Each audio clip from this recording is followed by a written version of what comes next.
A pretty common repair that I do on a lot of one-piece mahogany neck tilt-back style headstocks is broken headstocks. I do about 3 or 4 a month. However, sometimes with certain models of guitar, they are knocked over and they sort of suffer a pretty catastrophic break at the neck joint if there's not a lot of wood there.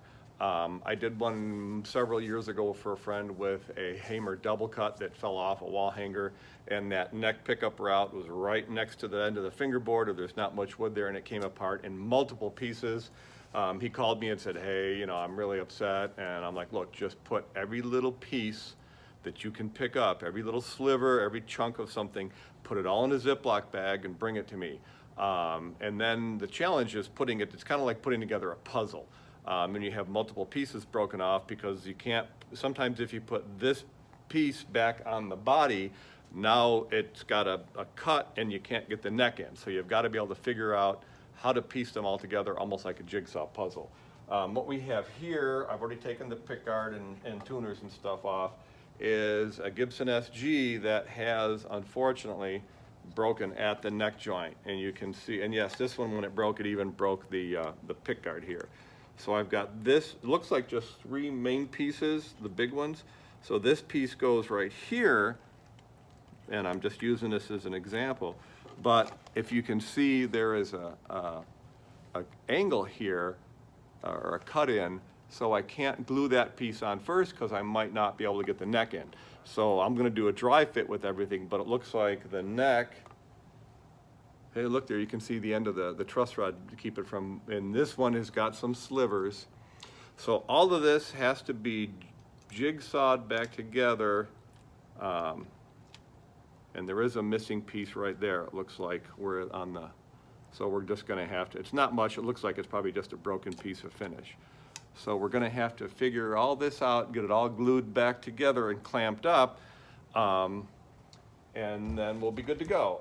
And again, with these type of repairs, if you do the glue joints nice and tight, there's no gaps, you get all the pieces back in the right order. And typically, if you have a piece that you have to glue in here first, before you can put the neck on, you've got to make sure you get all the glue squeeze out.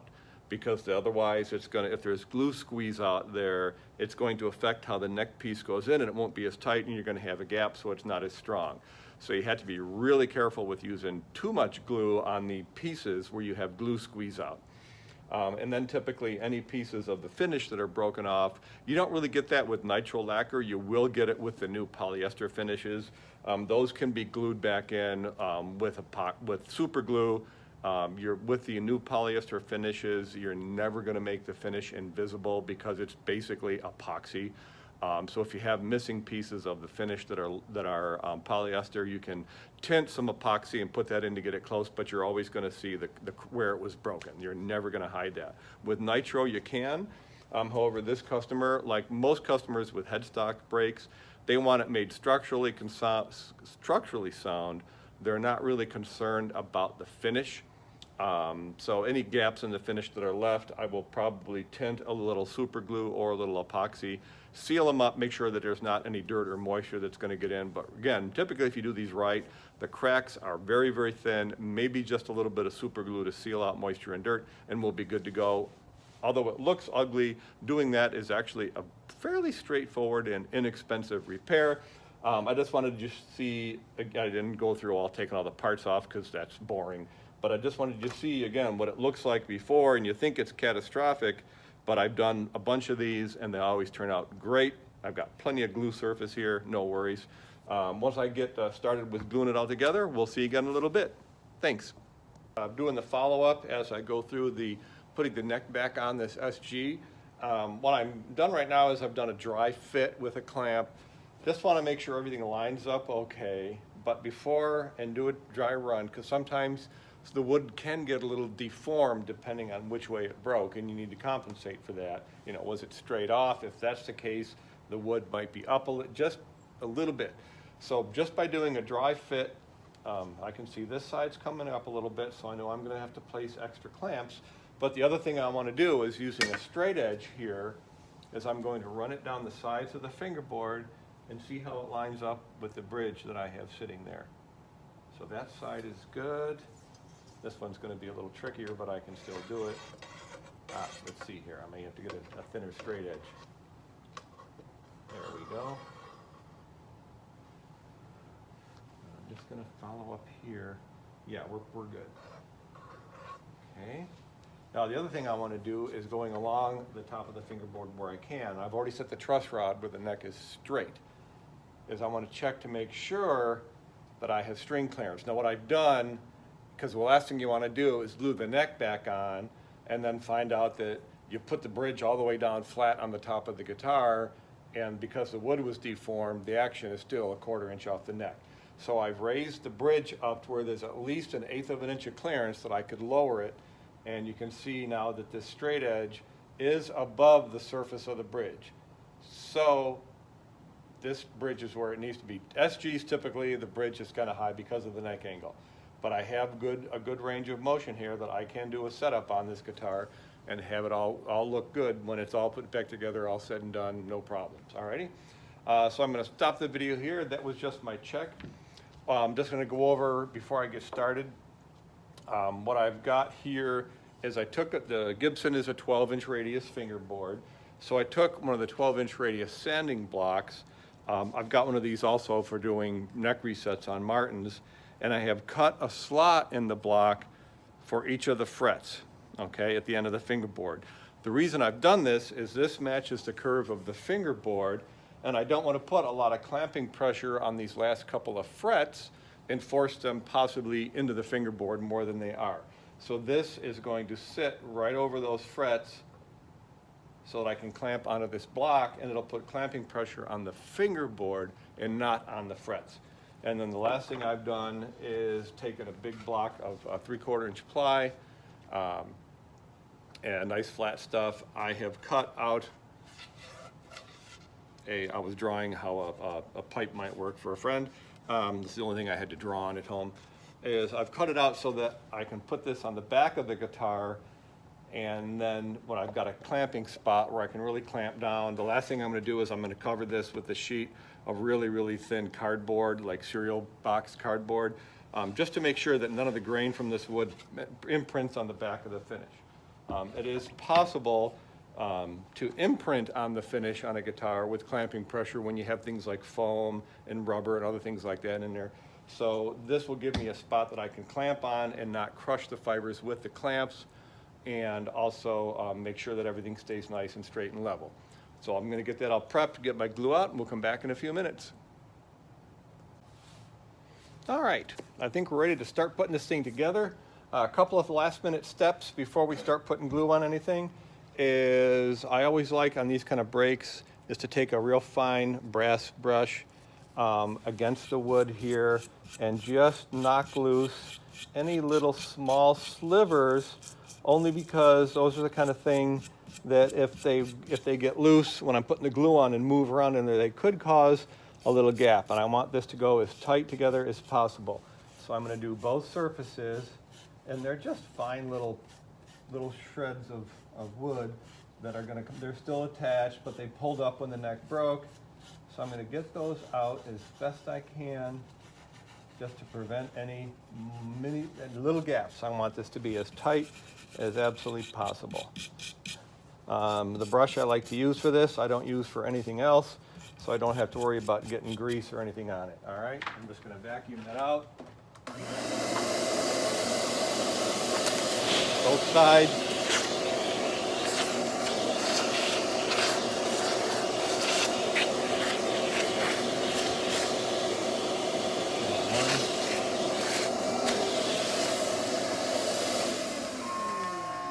All right, now, as I think we've mentioned before, I'm gonna hold this up so you can see it.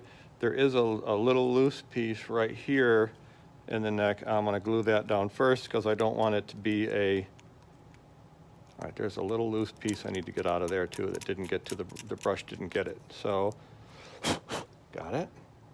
So I'm gonna inject a little glue underneath this piece first so that I don't have a gap where there's, a loose piece of wood with no glue. So I'm going to put some of the Type Bond 3 in the syringe. Just going to squeeze some of it down in there. Put the plunger in.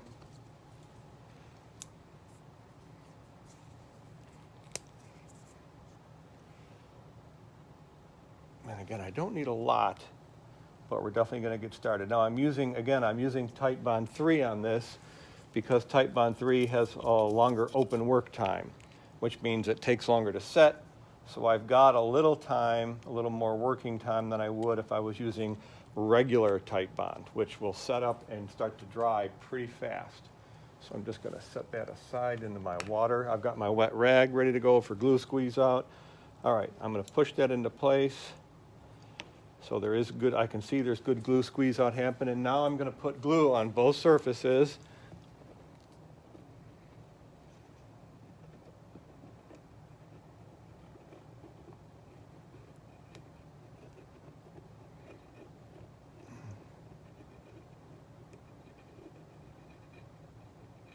I think I got something stuck on there, okay. Okay, both surfaces.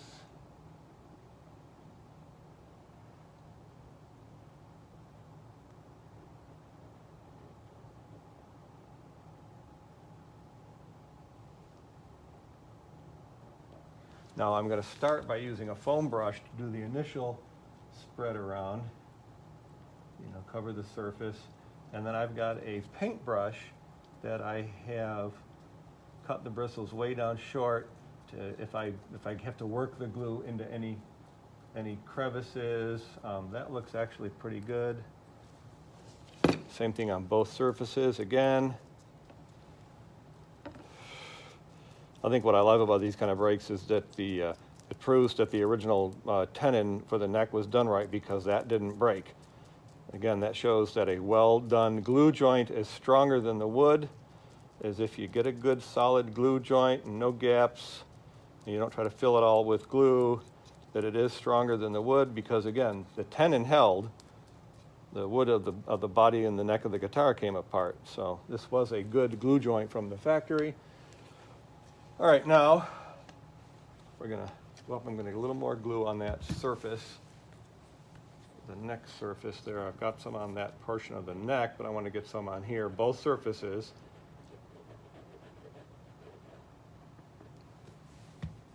Okay, that's good. I don't think I need to use the paintbrush. That looks like a really good coverage. All right, now I'm going to start hand fitting this together, just like I did earlier. This is also why we're using Tight Bond 2, is I have a longer time to work this and feel the edges to make sure I don't have anything bulging out or sticking out, that everything is going together well. As I work, I'm going to wipe off any excess glue that's squeezing out. At this point, only just so I can see how the glue joint is looking and that everything is aligned. I don't want to have to break this when it dries because I did it wrong and start over. All right, it's looking perfect. I've got my clamps right there. I've got this block. I'm going to fit that over the frets, and I'm going to put one clamp on it down near the end of the body. All right, here's a trick for those of you that don't know a proper way to spin clamps. There. That way you can adjust a clamp one-handed while you're holding something in the other hand.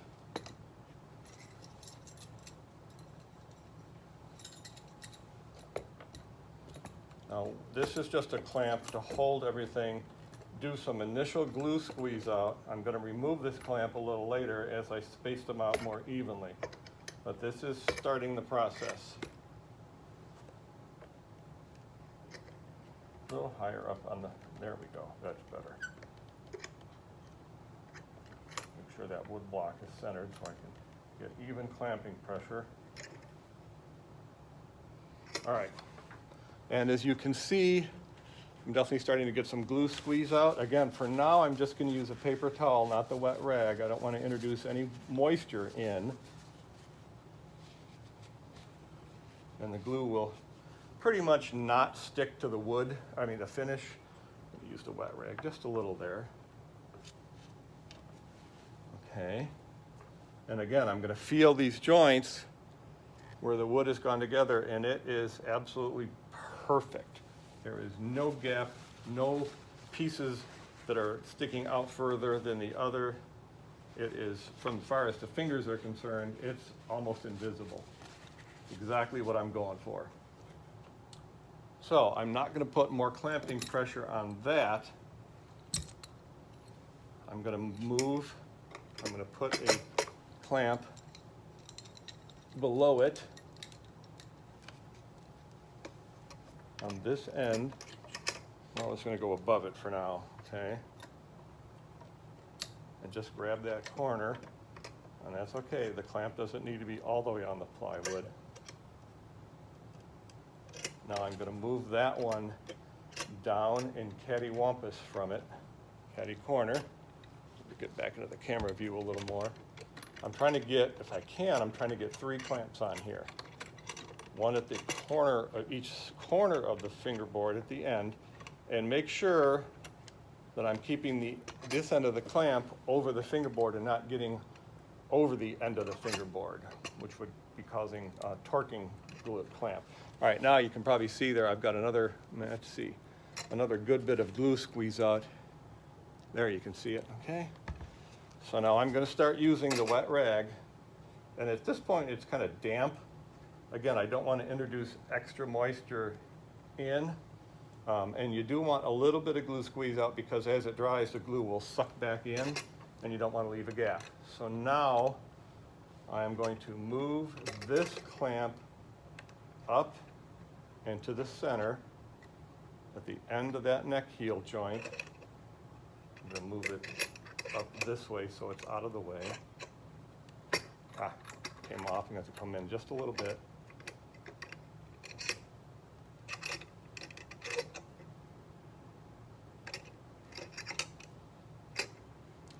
Keep the glue squeeze out working as I go. Check this side. Yep, we got a little squeeze out there. Now there's also some squeeze out in this valley here where the other piece goes. I'm going to wipe that out with the paintbrush so that when I go to glue that piece in, and I may have to go over that with a wire brush later to get the extra glue out. That way when I go to glue that extra piece in, I don't have any dried glue that's in my way. All right, we're going to try and get one more clamp right here on this corner of the fingerboard. And sometimes it helps to work clamps from the back. I'm going to do that just where that way I'm not getting in my own way here. And I'm going to put a little more clamping pressure right there on this end of the fingerboard. So I'm just going to torque everything down.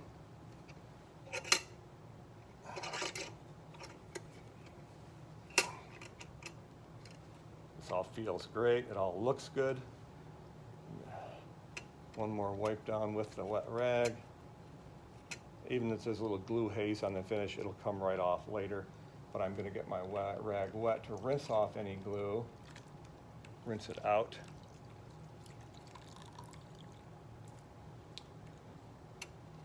Wipe down that. Just, you know, the more cleanup I do now, the less I have to do later when it's all dry. All right. Now I'm going to take a clean paper towel and wipe up that moisture from the wet rag. Now you saw how much glue squeeze out I was getting. That was a good bit. So that means there are no gaps in there because not only did the glue come out, but it worked its way in. So at this point, I'm going to move the camera where you can see how the joints look. There's no, the joints are almost invisible. You can't even see them. They're nice and clean and tight.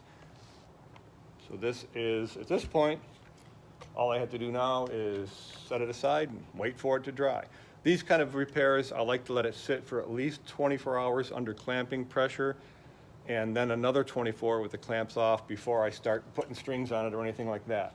So I'm just going to set this down in a way that it's not in any danger of being hit by anyone, that the neck is not touching anywhere. Now I do have a good bit of glue squeeze out in that neck pickup cavity to clean up.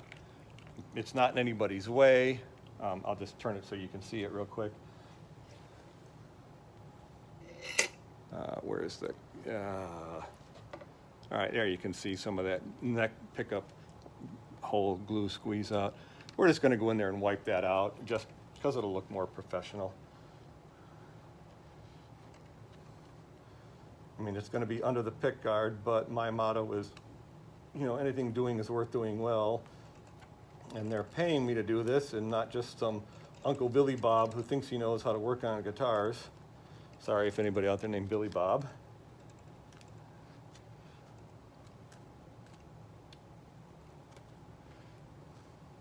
Okay, so that looks much better, all right?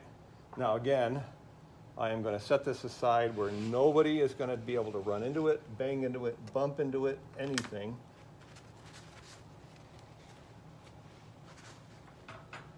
I think what I'm going to do is pop these two back clamps off.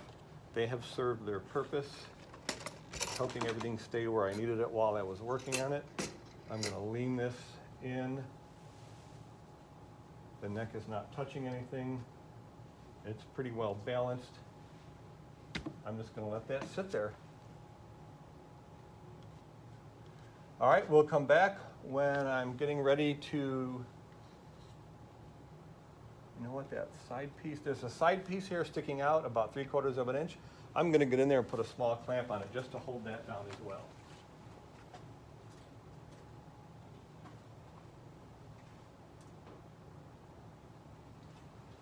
And for this, these little side pieces like this, a quick clamp will be just the thing.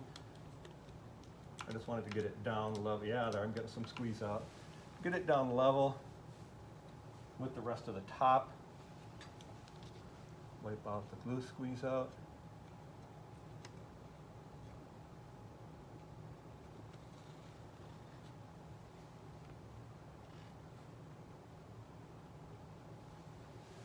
Do I want to put a regular clamp on that? You know what? I think I'm going to put a regular small clamp on that. Here we go. If I can find one that'll fit in there.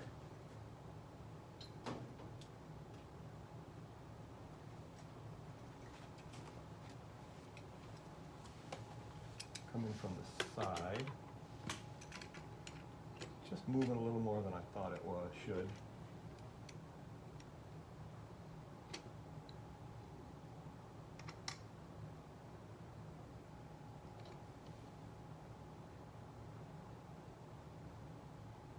Good. Yep, I like that. Much better.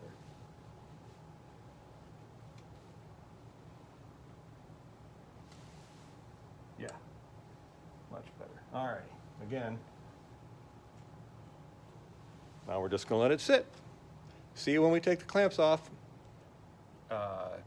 Going to take off the clamps today on the, it's been sitting on with clamps for 24 hours on this SG that had the neck broken off. And then the last thing we're going to do here is glue this piece back in.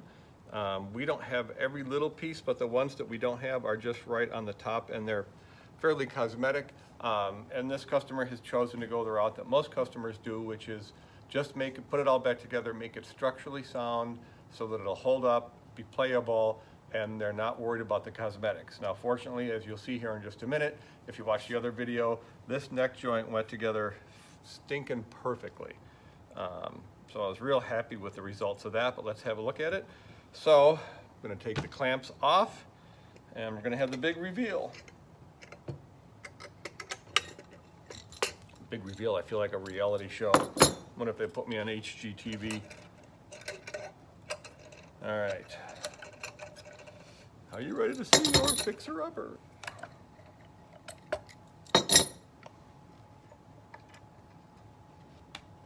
Interesting note that when this guitar came in, the case and the guitar itself inside the case were just covered in dust. So this is another one of those ones that I have the suspicion that when it was broken, somebody completely gave up on it and it got set to the side for years until I think, you know, like their teenage son discovered it in a closet and said, we should get that fixed or at least see if we can. So when we get all done here, you know, I'll be doing a setup on it, and then we'll also get it cleaned up and polished up. So let's just take this tape off so I can, although to glue the additional piece back on, I'm probably gonna need a block underneath there, but the clamps I'm going to use have blocks on them already. and we'll go from there. So I won't have to worry about having that big, huge plywood block. Sorry, just had to push that, put that in the trash. All right, so there it is with the missing piece. Now what I want to do is be able to hold this neck joint up where you can get a good look at it. That's where that piece is going to go. But as you can see, the seams on the glue joint are dang near invisible. There's no gap. So it all went right back together. And if they decide to at some point in the future go for the finish repair, all that will have to be done is just to glue a couple of small pieces in where we don't have pieces. Again, way out here, it's not going to affect the strength of it. We'll get this one glued in. They could opt to fill those spots. It would just be a matter of hand cutting some mahogany to fit in there, because I can show you here. We'll just do a quick hand fit on this one so you can see where there's a piece missing right there as well. Okay, again, not all that big a deal to the structural integrity of this glue joint, but all in all it came out just perfect. There's no gap back here. It's just a matter of taking your time, doing it right, and again, things like the clamping block to cover up. You know, as you can see, it goes right over the frets, so all the clamping pressure is on the fingerboard. So I haven't damaged any of the frets in any way. It went together quite nice. All right, now I'm going to drop the camera down a little. Yeah. Now we're going to try to fill in that last little piece. Okay.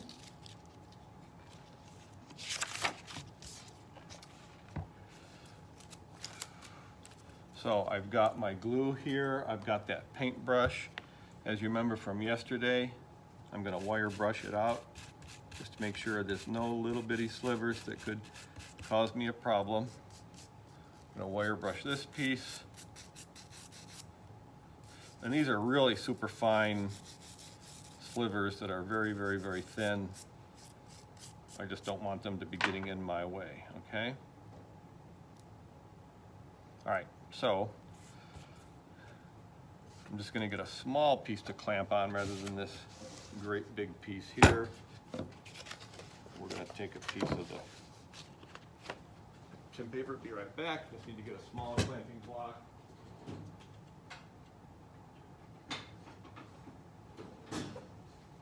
Okay. I'm going to cut this just to fit in there.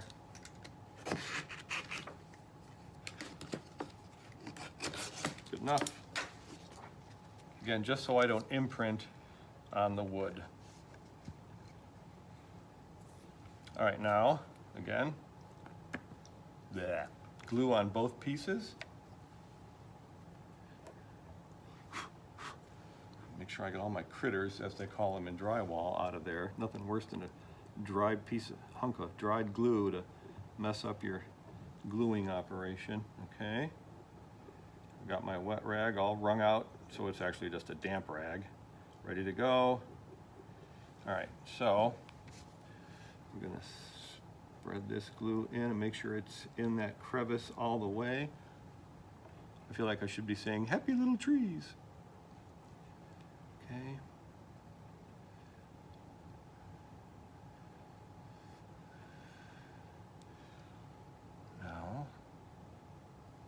Spread the glue around on this. Again, I'm avoiding that surface where there's a piece missing. Again, not concerned because it's not really a structurally important piece. Now we're going to fit this in. Now this has to go in a certain way. It's going to take some doing to get it to settle in. All right, there we got some squeeze out. Let's get this out of the way for now. So I'm going to start again with a paper towel doing the squeeze out, and then we'll work up to the wet rag as I get the clamps in there. Okay, so that's going together quite nicely. All right, we're going to get rid of some of the glue with the wet rag now, just where my clamping surface is. Okay, now we're going to get a fair amount of glue squeeze out here. So I'm going to go on the heavy end first, or the biggest, thickest piece.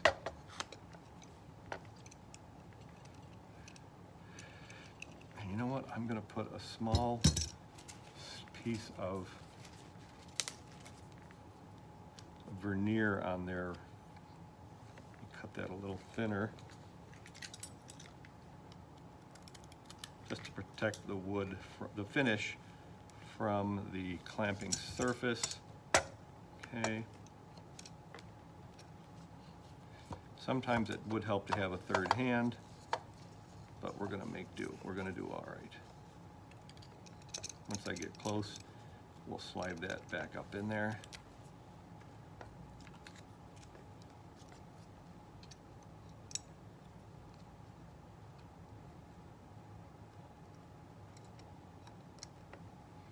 All right, here goes.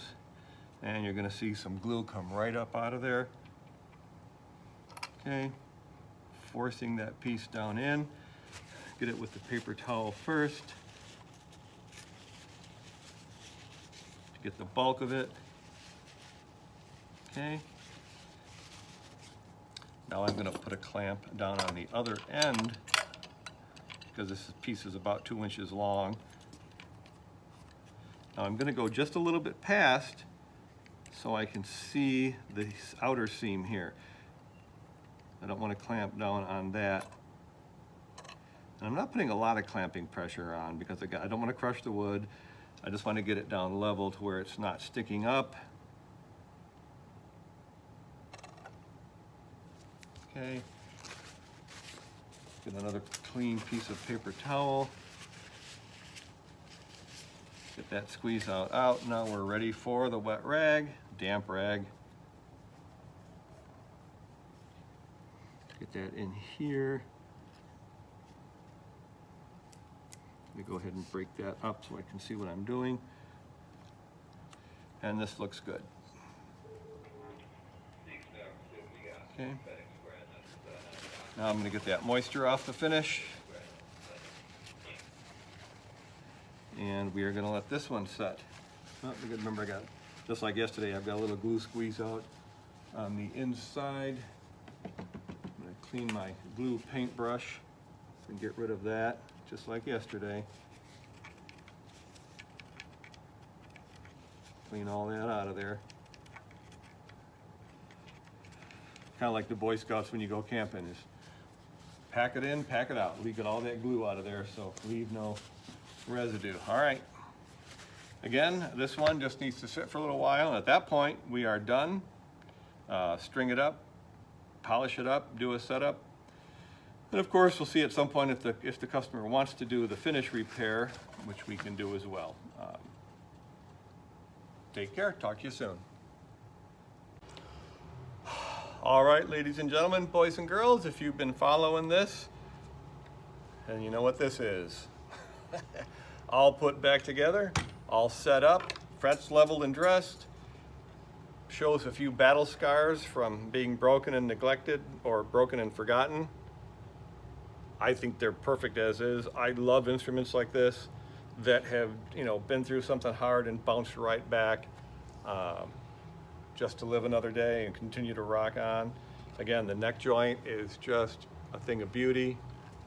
Went back together. Like I say, we got a couple little spots here that were the little pieces missing. I have sealed those with some super glue just to keep dirt and moisture out. If they should ever decide to fix those and respray it, we can always do that. So at this point, it's all polished up. There's only one thing left to do with an SG, right?